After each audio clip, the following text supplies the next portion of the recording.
खुश था, व्यापारी भी खुश था, कर्मचारी भी खुश था, आम व्यक्ति मजदूर भी खुश था। ये वो व्यक्ति आज भाइयों को किसी को एक गज जगह नहीं देता। वो चौधरी भूपिंदर सिंह का जो राज था उसमें 100-100 गज के गरीबों को प्लाट दिए गए। उस प्लाट के अंदर मकान बनाने के लिए 1-1 लाख रुपया दिया गया।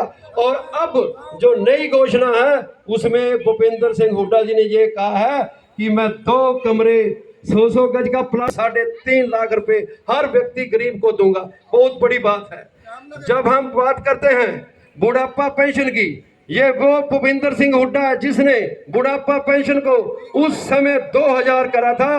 और अब उन्होंने कहा है कि जिस दिन मैं सरकार में आया पहली कैबिनेट की मीटिंग में 6000 रुपए बुढ़ापा पेंशन हर बुजुर्ग के खाते में डाला जाएगा। बहुत बड़ी बात है भाइयों।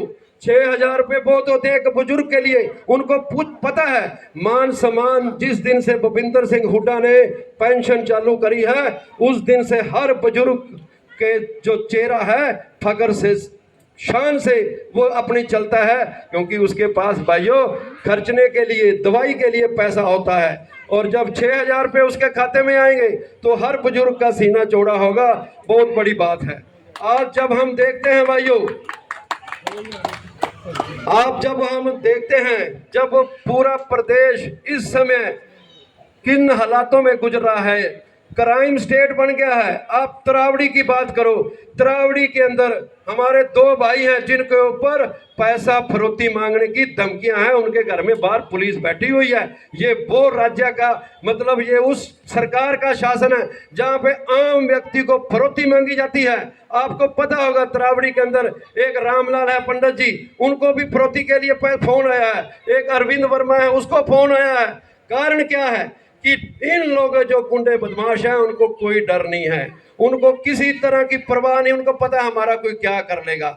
सो ऐसी जब सरकारें, निरंकुश सरकारें शासन में होती हैं, आम व्यक्ति का जीना बुरा हाल होता है। और यही लगातार ये 10 साल से हरियाणा की जनता से हो रहा है। भाइयों ये लड़ाई मैं किसान से शुरू करता हूं। भूपिंदर सिंह हुड्डा के राज में जितना भी पुराना बिजली का बिल था, पहली कलम में उन्होंने 85 करोड़ रुपए बिजली का बिल माफ करा। और फिर उसके बाद उन्होंने एक आज भी नाम मात्र का बिल आता है, ये भूपिंदर सिंह हुड्डा की देन है। और आपने देखा होगा जितना भी किसानों के ऊपर कर्ज था, चाहे किसी के ऊपर 5 लाख का कर्ज था, चाहे 10 लाख का कर्ज था, भूपिंदर सिंह हुड्डा ने और कांग्रेस पार्टी की सरकार ने, जो केंद्र में भी उस टाइम मनमोहन सिंह जी की सरकार थी, उन्होंने सभी किसानों का जितना भी कर्जा था पुराना माफ करा। और उससे पहले भूपिंदर सिंह हुड्डा जी ने जितना भी सरकारी बैंकों का लोन था वो सारा लोन माफ करा। तो बहुत बड़ी बात होती है। देखो ये कहने की बात है, आज किसान है, जो किसान की हालात आप सब जानते हैं, कर्जा और जो बिजली का बिल उसके लिए भरने के लिए बड़ी दिक्कत आती है, क्योंकि हालात ऐसे हो गए, महंगाई इतनी हो गई है। इस शासन, इस सत्ता को परेशान है। इन लोगों ने देश की मंडियों जो सिस्टम था उसको भी बर्बाद करने की जो बात करी।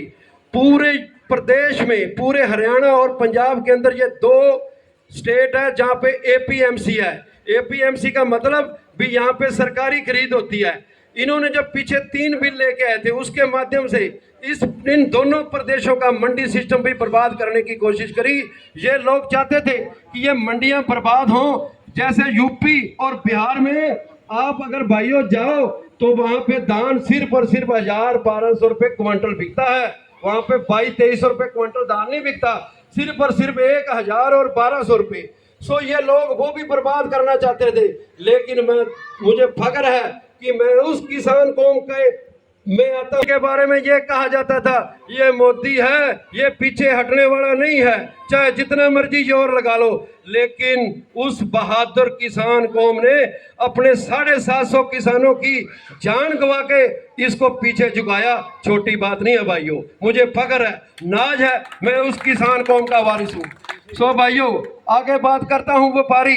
यहाँ पे हमारे व्यापारी भाई बैठे हुए हैं। भाई हमारा भाई है, हमारे सारे व्यापारी भाई हैं, इनको पता है चौधरी भूपिंदर सिंह के हुड्डा के राज में व्यापारी कितना खुशहाल था। हर व्यापारी को कोई दिक्कत नहीं आती थी, उसको टैक्स की, हर चीज की, हर काम सरल था। लेकिन इसने 10 साल के अंदर व्यापारियों को ऐसे बना दिया जैसे चोर है। इसने व्यापारियों को चोरों की संज्ञा दी। और इन लोगों का जो इलाज है इस बार, जो छोटा व्यापारी है, जो आड़ती है, वो भी इस बार इनका इलाज बखूबी करेगा। ये भी इसको समझ लेना चाहिए।